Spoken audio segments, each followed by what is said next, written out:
新婚2个月，我丈夫秦文松突发车祸去世，父母得知消息赶紧赶来，你房子车子给你哥嫂，以后你侄儿侄女可以顺便管管你。后来我看透这吸血的一家人，去往别的城市。我妈扯着我的手，妞妞，爸妈错了，你哥嫂也错了，你原谅我们吧。我冷漠地甩开她的手，头也不回地转身离开。听到丈夫秦文松车祸去世的消息，我颤抖地在路人的帮助下去车祸现场，看到他全身是血的躺在地上，我头脑发晕，恐惧、绝望扑面袭来。婆婆家在偏远的山村，隔得太远，我强撑着一个人处理完后事。我给父母打电话，希望他们过来陪陪我。妞妞呀，哎呀，不是爸妈不过来，你这侄子侄女还要上学，你哥嫂又上班，这离不开人呀。我哀求的声音没有激起他们半点怜悯，脚底一阵寒意直接窜到心里。我嘲讽地看着早已挂断的电话，从未有过的心寒。好不容易处理好秦文松的后事，又要开始处理遗产相关继承的琐事。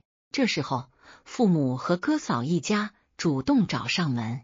妞妞呀，你这也是，出了这么大的事也不给哥打个电话，爸妈也瞒着我，还有没有什么事需要哥帮忙？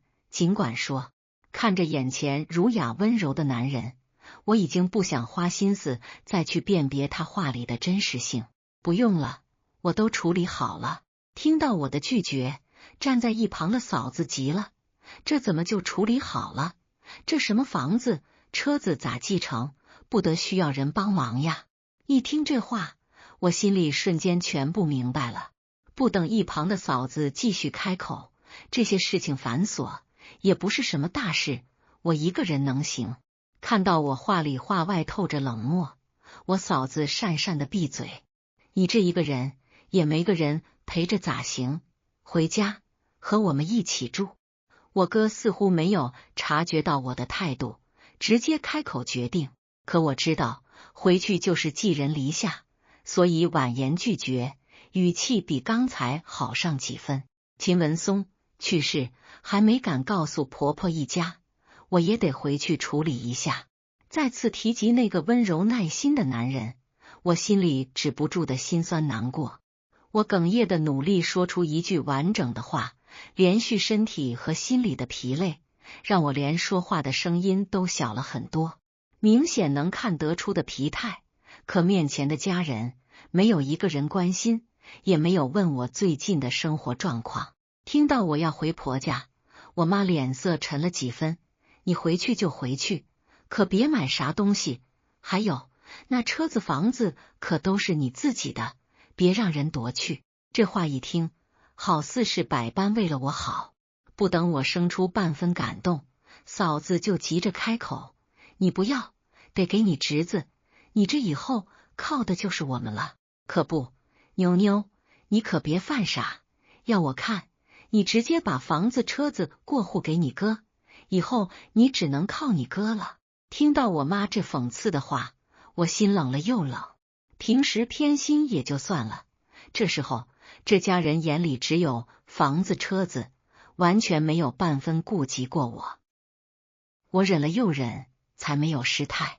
想着眼前堆着的事情需要处理，喉头努力发出声音，你们回去吧，其他的事后面再说。直到我妈转身走，又忍不住扭头，我可给你说，你房子车子要是守不住，我可就没你这个女儿了。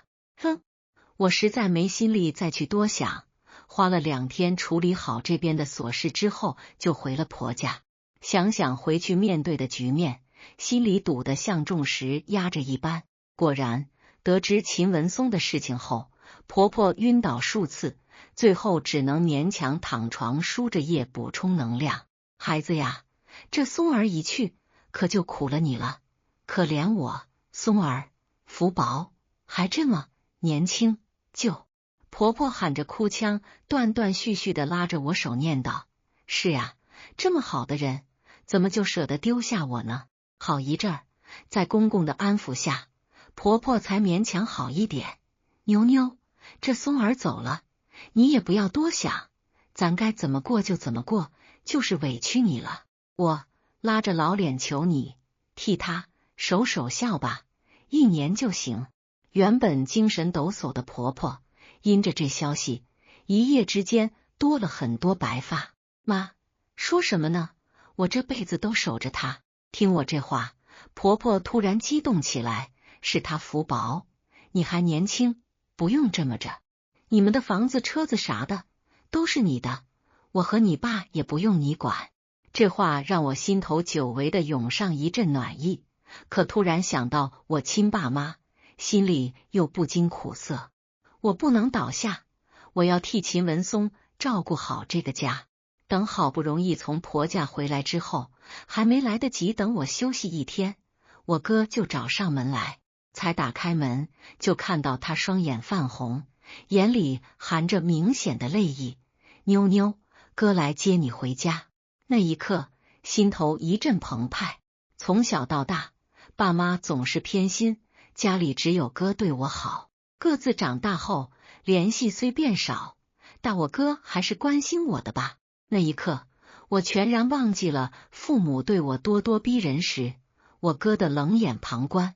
因着这难得的最后的一丝亲情，我还是在他提及要我回娘家时同意了，也在他说出替我把房租出去时，心软的让他处理。兴许这是哥哥好心的替我着想呢。带着行李回到家，坐在沙发上的爸妈看了我一眼没反应，厨房正忙的嫂嫂伸头看到是我，瘪了瘪嘴也没说什么。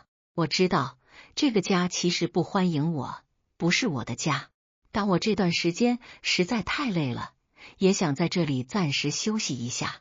可我没想到，我的到来显然成了免费保姆。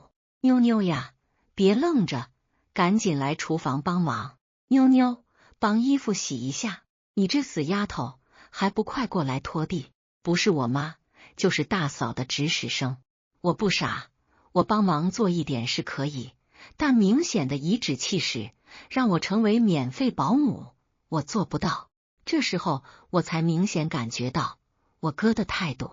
我妈、嫂子指使我的时候，他会用愧疚的眼神看着我，却不会说什么。我本以为他是真的愧疚，但租房的租金一直没给我，我才察觉并不是这样。哥，我租房的租金呢？应该是直接打给我吧？我假装疑惑的语气，不眨眼的看着我哥。他先是一愣，眼神不自觉的闪烁，但语气还是一如既往的温柔。妞妞，你现在在家也用不着，我先替你放着。我感到一阵不可思议，也感觉痛心。原来这最后的一丝感情也是假的，嘴角的嘲讽再也遮不住。哥，咱也不藏着掖着，这房子是我的，我也不是3、2岁的孩子，用不着你替我放着，把钱转给我。我努力克制着愤怒的语气，却不料突然冒出来的大嫂不依不饶。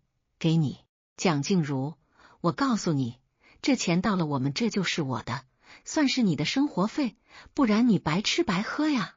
头一回听到这么理直气壮的占人便宜，我也有点不可思议。不说我平日里买的吃的用的，我每个月也交了一定的生活费，但竟然还不满足，想要沾染我的房租。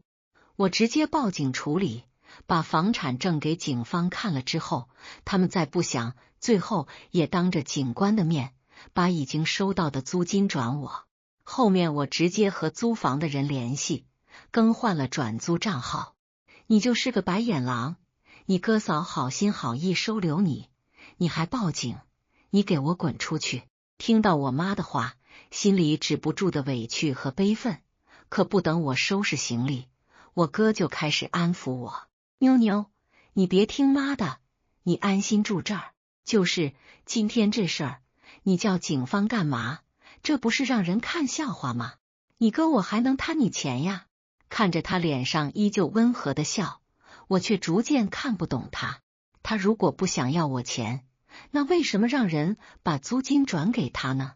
又为什么在嫂嫂说那些话的时候没有解释阻止呢？想到房子被租出去，我确实没地方住，最后还是留下了。只是嫂嫂的阴阳怪气越来越多，吃，你就知道吃，不知道现在啥菜都贵啊，家里这么多人，饿死得了。听到哲儿想要吃鸡腿，嫂嫂就开始说这些。我本以为是他看不惯我，却不想我哥才是最看不惯我的人。你说说，我一个月工资才多少？我又不像妞妞没什么压力，还有车有房有存款，秦文松的赔偿款都够他过一辈子了。我回家的时候，因为动静小，他们没察觉，却不想听到我哥说的这句话。哼，蒋静茹这死丫头，一点不识抬举，她死了男人，以后不得就靠你啊！嫂嫂听到我哥的话，明显激动起来。好了，他不听话，慢慢教就是，别气了。怎么教？你多在咱爸妈面前念叨，这钱总有一天能到咱手里头。后面的话我再也听不下去。这真的是在我面前那个温柔体贴的大哥吗？在外面逛了很久才回家，才刚踏进家门口，就看到哥面露急色。你这丫头怎么电话也不接，信息也不回，不知道哥担心你啊。看到他一脸不似作为的表情，我寒意更甚，他到底有多少面？我咬紧牙，装作若无其事的样子。手机没电了，我先休息了。直到进卧室，我才松开紧紧掐着手心的手指。次日，哲儿就叫嚷着让我给他买手机。没钱，不是我舍不得钱，是我不想我的钱花在这么吸血的一家子上。妞妞，是哥没本事，现在连个手机都买不起，要你。哎，真正看清了我那温柔大哥的面目后，我才发现他有点茶里茶气。大哥，不是我不愿意买，是我真的没钱呀。秦文松的赔偿款，不在我这儿呀。既然碍眼，我奉赔到底。我一口咬定秦文松的赔偿款给了婆婆，我身上并没有钱。妞妞，你和秦文松没有存款，这谁也不信呀。算了，是哥没本事，连你现在也看不起哥哥嫂嫂了。听到这句话，气愤的我差点破口大骂，原来还打着我存款的主意呢。我强忍生气，努力装作可怜的样子。存款之前被秦文松借给他朋友，现在他人一走，那钱要不回来了。每次说到秦文松去世，我心头仍然止不住的疼痛。这时不用伪装，也能看得出我的伤心。你听到我存款没了，我大哥噎得半天没说出句完整的句子。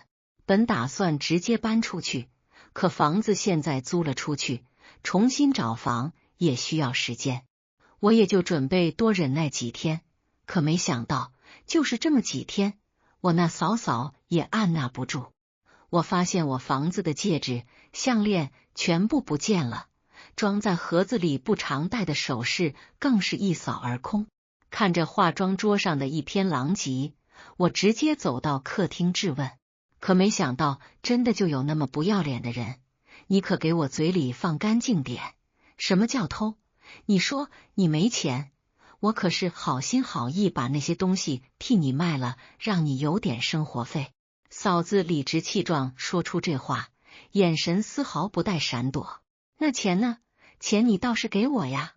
我再也忍不住心里的怒火，眼神如果能杀人，他大概被我杀了无数遍。你住家里不要生活费啊，一个月就几百也好意思，这钱可不就得补贴家里啊。因着动静赶过来的父母也帮着他说话。你这死丫头，你冲谁嚷嚷呢？这可是你嫂子。我妈什么事也不问，就开始责骂我。对这种场面，我已经习惯的不会激起我任何起伏了。可是他签不该动我的东西，那里面大多数都是秦文松买给我的纪念礼物。也是他留给我为数不多的东西，可我竟然也没保住。妞妞，你别气，你嫂子也没啥坏心思，都是大哥没出息，你要怪就怪我吧。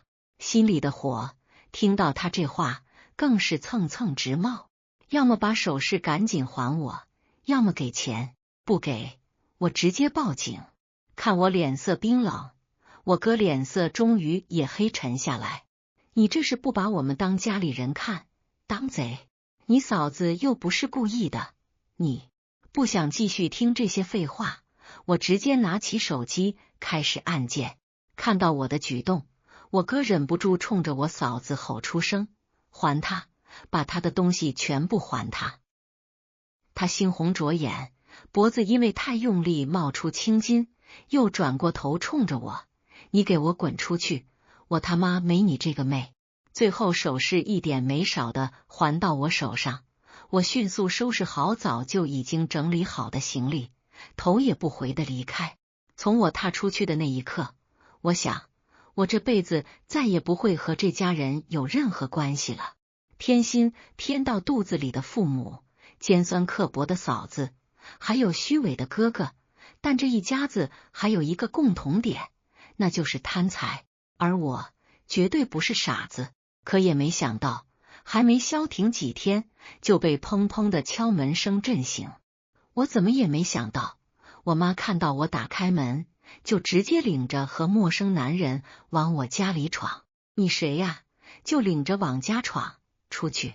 起床气和不受尊重的感觉混在一起，让我冷冷的盯着自顾自坐在沙发上的我妈。和她一起来的男人也是奇葩，丝毫没有尴尬或不适，看我站着还反客为主。妞妞是吧？我是你妈介绍的对象，你来坐着，我们聊聊天。看着我中年老男人的穿搭，虽不说以貌取人，但着实让我难受。请你们出去，不然我叫楼下保安了。我这小区服务质量还算可以。我妈正端起杯子准备喝茶，一听直接啪的一声：蒋静茹，你反了天了！这是小王，今天带你来认识一下，只要小王觉得合适，你找个时间就和人家把证领了。我倚靠在门口的墙上，直接被逗笑，眼里却满是讽刺。你以为是70、80年代包办婚姻呢？趁我现在还能勉强叫你一声妈，劝你适可为止。那天整栋楼大概都能听到我妈如泼妇般的声音，就算我没有喊楼下的保安，他们也循着动静上来了。等他和那男人终于走后，靠在门上，我很想秦文松，如果有他在，我就有人保护，没人敢这么闯进来，也不会让我爸妈有机会一次次伤害我。他会如曾经一样，把我保护得很好，替我遮风挡雨。心里的倦怠和委屈无处可说，眼泪迅速席卷眼眶。如果可以，我真的不想出生在这个家庭，但大概是这一段时间面对了太多事情，导致我内心已经强大起来。就算我妈强硬的住到我这儿来，我也能平静接受了。与其在意，不如忽视。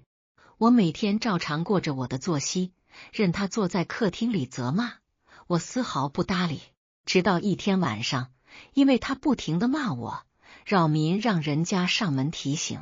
打开门就看到个全身都是肌肉腱子的男人，我大概知道是怎么回事，不等他张嘴，我家里有个东西不停喊，我也没办法，不如你替我揍他一顿。边说我就侧过身，正好可以看到张着嘴僵住的人，也大概没想到我会说出这么大逆不道的话。男人先是挑挑眉，接着紧皱眉头看着客厅的人，再吵，我他妈让你这老不死的直接瘫痪。果然有了男人的威胁，他老实了很多，只敢在嘴里小声计较着，骂也骂不走，赶也赶不走。我干脆把他当作空气，只是没想到就是我这么一忽视，倒让我回家见到被搬空了的房间，竟连锅碗也没有留下。我心里一阵冷笑，准备直接找上门去。我强压着满腔怒火，转身冲出门，径直朝哥嫂家奔去。一路上，风在耳边呼啸，却吹不散我心中的愤懑。那股愤怒就像熊熊燃烧的火焰，从心底一直窜到头顶，每一步都带着决绝与不甘。街道两旁的景物飞速后退，可我的视线却始终被脑海中那被搬空的房间占据。到了哥嫂家门前，我抬手用力敲门，每一下都带着我积攒已久的愤怒，仿佛要将这扇门敲出个窟窿，把我所遭受的委屈都宣泄出来。门开了，嫂子探出脑袋，看到是我，脸上闪过一丝慌乱。不过这一丝破绽转瞬即逝，旋即又换上那副尖酸刻薄的模样。你来干啥？我冷冷地盯着他，一字一顿地说：把我的东西还回来。嫂子撇了撇嘴，翻了个白眼，那表情就好像我在无理取闹。啥东西？你可别血口喷人，我可没拿你东西。这时，哥哥从屋里走出来，脸上挂着那副虚伪的笑容。那笑容我曾经以为是温柔，如今却只觉得恶心。妞妞，怎么了这是？有话好好说。我怒极反笑，笑声中满是嘲讽。好好说？你们把我房间搬空的时候，怎么没想着好好说？哥哥眼神闪躲，嗫嚅着：妞妞，这不是怕你一个人住，东西放那儿不安全吗？我们先帮你保管着。我不再听他们狡辩，直接冲进屋里。只见我的家具、衣物杂乱地堆在一角，锅碗瓢盆散落一地。我蹲下身子，轻轻抚摸着那些熟悉的物件，泪水模糊了双眼。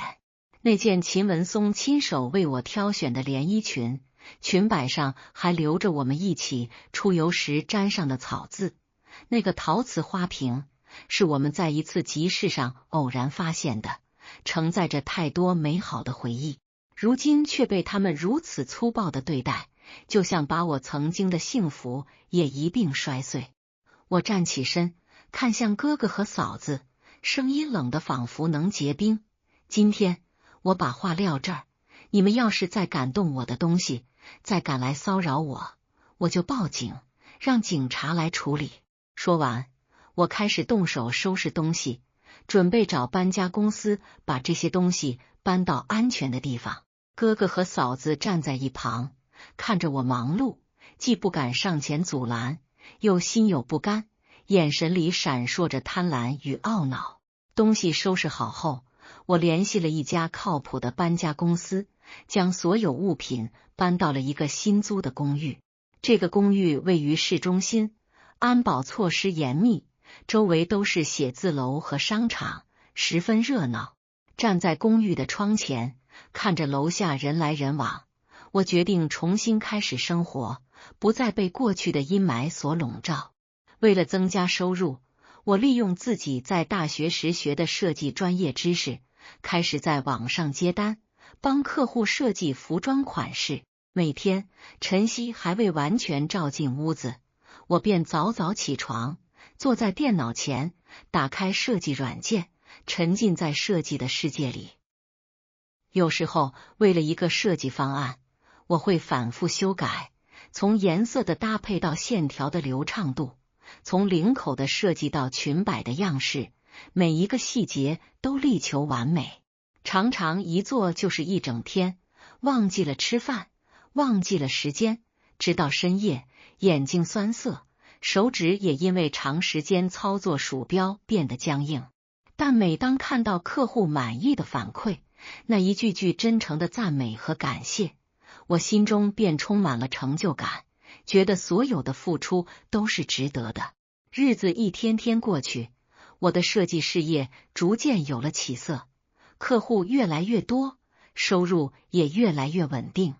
我开始有了自己的固定客户群体，他们信任我的设计，会主动介绍朋友来找我。然而，我的家人却并未就此罢休。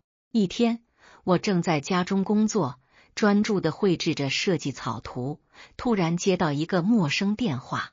电话那头传来一个男人粗粝的声音：“你是蒋静茹吧？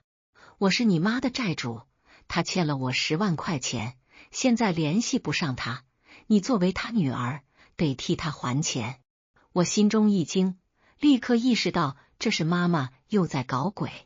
我冷冷地说：“我和她已经断绝关系了，她的债务与我无关。”说完，我便挂断了电话，只当是个骚扰电话，并未放在心上。可没想到，没过一会儿，门铃就响了起来。我放下手中的笔，起身去开门，心里还想着可能是快递。门打开，看到几个凶神恶煞的男人站在门口，为首的正是刚才打电话的那个人。他上下打量着我，眼神里满是轻蔑，冷笑着说：“你就是蒋静茹吧？你妈说了，你有车有房，这点钱对你来说不算什么。今天要是不还钱，可别怪我们不客气。”我心中害怕，心脏在胸腔里疯狂跳动，但还是强装镇定，挺直了腰板说：“我已经说过了，我和他没关系，你们找错人了。”说完，我便想关门，可那几个男人却用力抵住门，强行闯了进来。他们在屋里四处翻找，把抽屉一个个拉开，东西扔得到处都是，试图找到值钱的东西。我又气又急，双手因为愤怒和害怕而微微颤抖，赶紧拨打了报警电话。几分钟后，警察赶到，将那几个男人带走了。经过警察的调查，原来妈妈为了赌博，欠下了巨额债务，为了躲避债主，竟然把我的信息透露给了他们。得知这个消息后，我彻底对妈妈失望了。我来到警局，向警察说明了情况，并表示不会替妈妈偿还债务。从警局出来后，阳光洒在身上，我却觉得身心俱疲。那种疲惫不是身体的劳累，而是心灵上的千疮百孔。我决定离开这座城市，去一个陌生的地方重新开始。我卖掉了车子和房子，处理好所有的事情后，买了一张去南方海滨城市的机票。在飞机上，我望着窗外的蓝天白云，心中充满了对未来的期待。飞机起飞的那一刻，我感觉自己就像一只挣脱牢笼的鸟，即将飞向广阔的天空。到了新的城市，我租了一间温馨的小公寓，公寓里布置着简单的家具，阳光可以透过窗户洒在木质的地板上。我开始重新找工作，拿着精心准备的简历，穿梭在各个写字楼之间。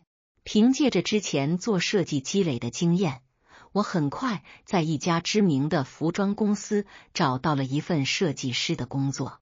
公司的同事们都很友好，大家一起工作，一起探讨设计方案，让我感受到了久违的温暖。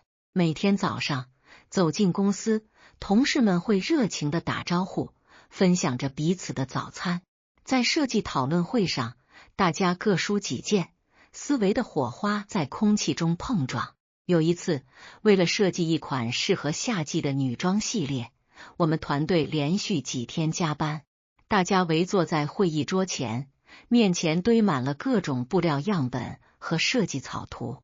有人提出以海洋为主题，用蓝色和白色为主色调，搭配贝壳、海星等元素。有人则建议采用轻薄透气的面料，注重穿着的舒适度。我结合大家的意见，提出了将海洋元素与现代简约风格相结合的想法，得到了大家的一致认可。经过不断的修改和完善，这个系列的服装在市场上大受欢迎。看到自己的设计被挂在商场的橱窗里，被顾客们试穿和赞美，我心中充满了自豪。在工作之余，我还参加了一些社交活动，结识了许多志同道合的朋友。我们来自不同的行业，有着不同的背景，但都对生活充满了热爱。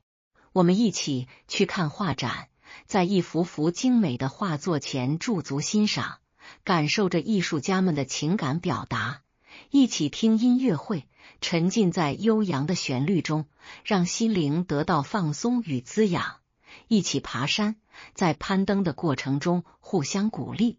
当站在山顶俯瞰着壮丽的景色时，心中充满了征服的喜悦。一起露营，在星空下分享着彼此的故事，感受着大自然的宁静与美好。一天，在一次朋友聚会上，我认识了一个叫林阳的男人。他是一名摄影师，有着阳光帅气的外表和温柔体贴的性格。他穿着一件简单的白色衬衫，搭配着深色牛仔裤，身上背着一台专业的相机，眼神里透着对生活的热爱和对美的敏锐捕捉。我们聊得很投机，从摄影到设计，从旅行到美食，仿佛有说不完的话。他跟我分享着在拍摄过程中遇到的有趣故事，那些在偏远山区捕捉到的独特风景，那些在繁华都市街头抓拍到的人间百态。我则向他讲述着设计服装时的灵感来源，每一件作品背后的故事。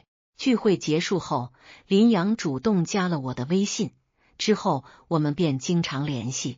他会在我工作疲惫的时候给我发一些搞笑的段子，逗我开心，会在周末约我一起去海边散步，看日出日落。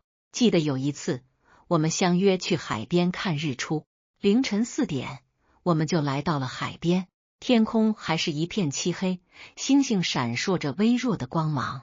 我们坐在沙滩上，静静地等待着，海风轻轻吹拂着我们的头发，带来海水的气息。渐渐的，天边泛起了一丝鱼肚白，然后颜色越来越鲜艳，从淡粉色到橙红色，再到金黄色。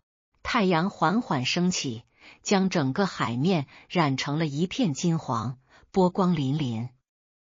那一刻，我转过头看着林阳，他的脸上被阳光镀上了一层金边，眼神里满是温柔。我们相视而笑，那一刻，我感觉自己仿佛置身于天堂。随着时间的推移，我们的感情越来越好，最终走到了一起。林阳会在我生日的时候精心为我准备一场惊喜派对，邀请我们的朋友一起庆祝；会在我生病的时候细心的照顾我，为我熬粥买药；会在我遇到困难的时候给我鼓励和支持，陪我一起面对。在他的陪伴下，我渐渐忘记了过去的伤痛，重新找回了对生活的热情。我开始重新热爱这个世界，热爱生活中的每一个小确幸。在新的城市里，我拥有了自己热爱的工作、真挚的爱情和珍贵的友情。每当回想起过去那段痛苦的经历，我心中已经没有了怨恨，只有对现在生活的感恩。我知道未来的路还很长，可能会遇到各种困难和挑战，但我不再害怕，因为我已经变得足够坚强，有足够的勇气和力量去面对一切，去创造属于自己的美好人生。我相信，只要心中有光，生活就会充满希望。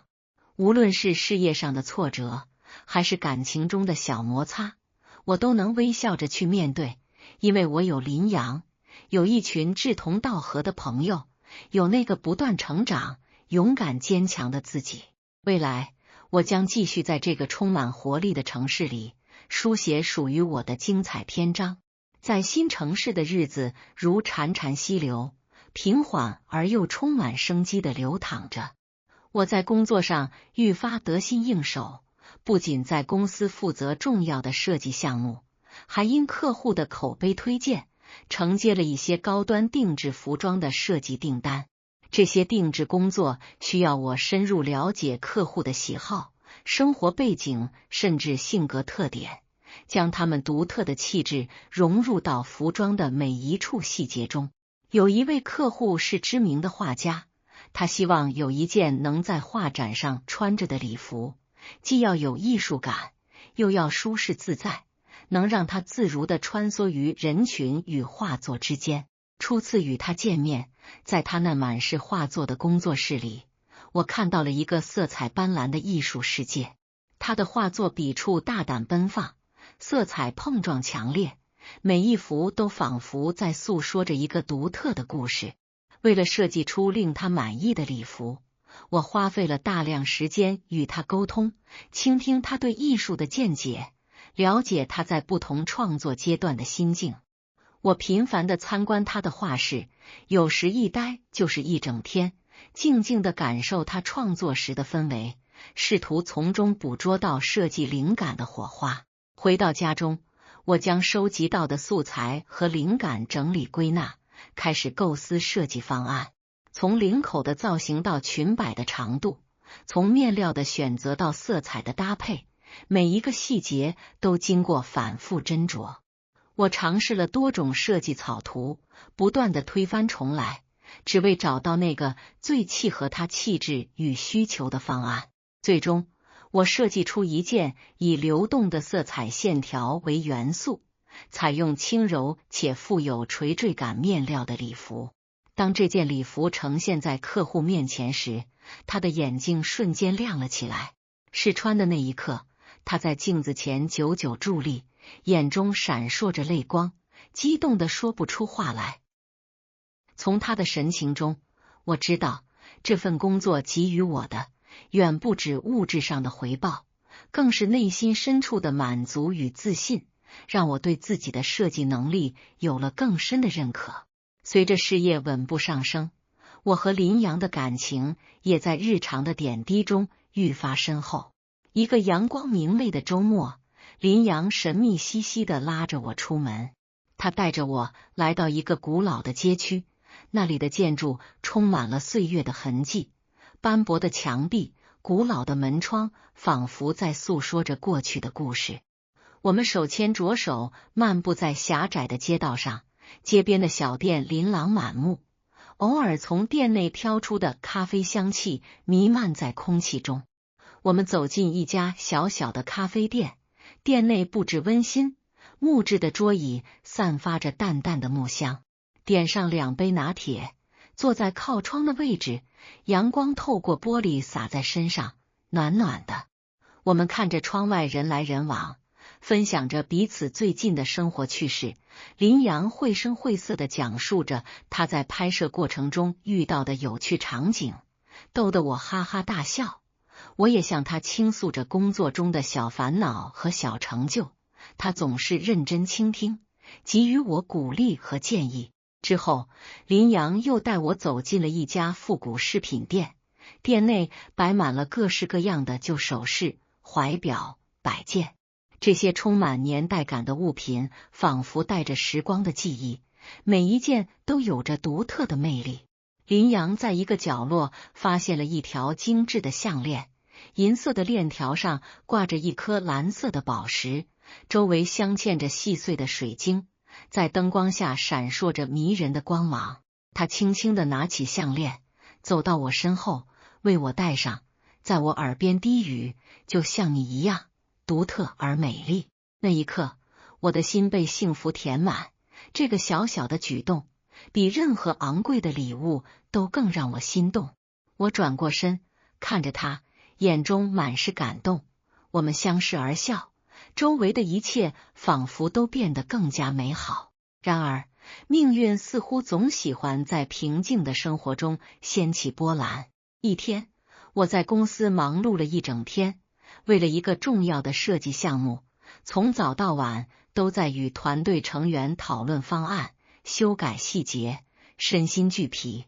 回到家，刚打开门，就看到一个熟悉又陌生的身影坐在我家沙发上，是我的母亲。她头发凌乱，面容憔悴，眼神中透着一丝惬意。看到我回来，她急忙站起身，嘴唇动了动，却一时说不出话来。我愣在原地，心中五味杂陈，过去那些痛苦的回忆瞬间涌上心头。曾经他对我的冷漠，为了钱财不择手段的样子历历在目。但看到他如今落魄的模样，又不禁生出一丝怜悯。我冷冷的开口：“你怎么找到这里的？”母亲嗫嚅着：“妞妞，我四处打听，才找到你。我知道我对不起你，可我实在没办法了。”原来他在老家因为赌博，不仅输光了所有钱，还欠了更多的债，被债主追得走投无路，只能来投奔我。我心中的怒火再次燃起，大声说道：“你现在知道来找我了？当初你把我推向深渊的时候，可曾想过今天？”母亲扑通一声跪在地上，泪流满面：“妞妞，我错了，我真的知道错了。我已经戒赌了，你就看在我是你妈的份上，救救我吧！”我看着他，心中痛苦万分。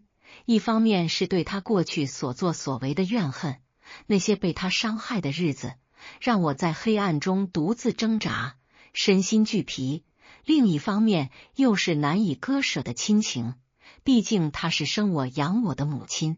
在内心的挣扎与煎熬中，最终我还是心软了，让他暂时住了下来。但我也明确告诉他，必须要找份正经工作，重新开始生活，不能再碰赌博，否则我绝不会再原谅他。母亲住下后，我开始帮他找工作，四处托朋友打听，联系了许多地方，终于在一家超市给他找了份收银员的工作。起初，母亲很不适应，面对复杂的商品价格和各种支付方式，他总是手忙脚乱，还因为算错账被顾客投诉。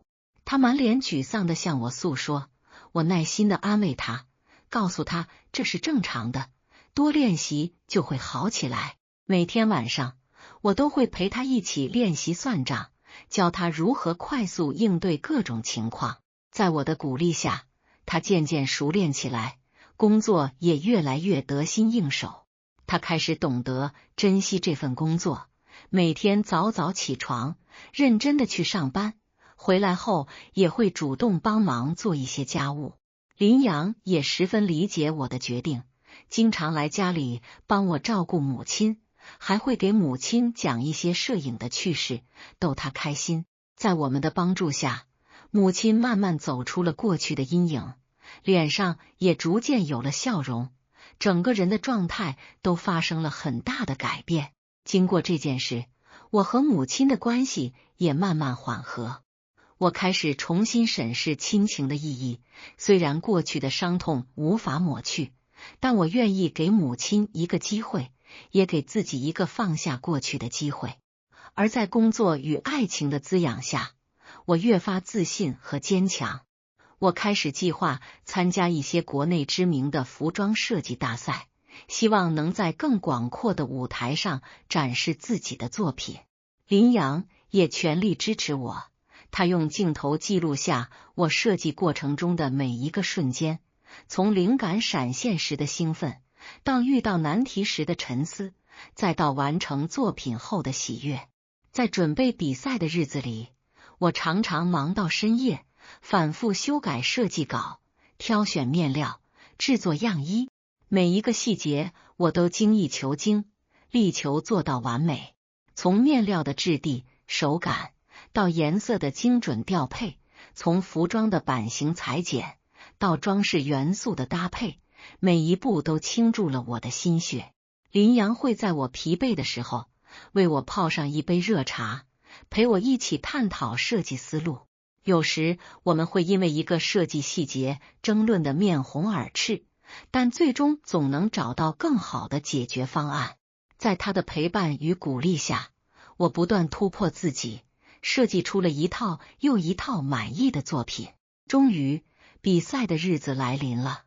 我带着精心准备的作品来到比赛现场，心中既紧张又期待。现场高手如云，每一位参赛者都充满自信地展示着自己的作品。当我的作品在 T 台上展示时，全场响起了热烈的掌声。模特们身着我设计的服装，自信地走在 T 台上，每一步都仿佛在诉说着服装背后的故事。最终，我获得了一个不错的奖项。站在领奖台上，看着台下的观众和林阳那充满骄傲的眼神，我知道我已经彻底告别了过去的自己，迎来了全新的人生。未来的路或许依旧充满挑战，但我有勇气、有信心去面对，因为我拥有了爱与被爱的力量，还有那个不断成长、永不放弃的自己。我相信，无论前方等待我的是什么，我都能凭借着内心的坚定与勇气，走出属于自己的精彩人生之路。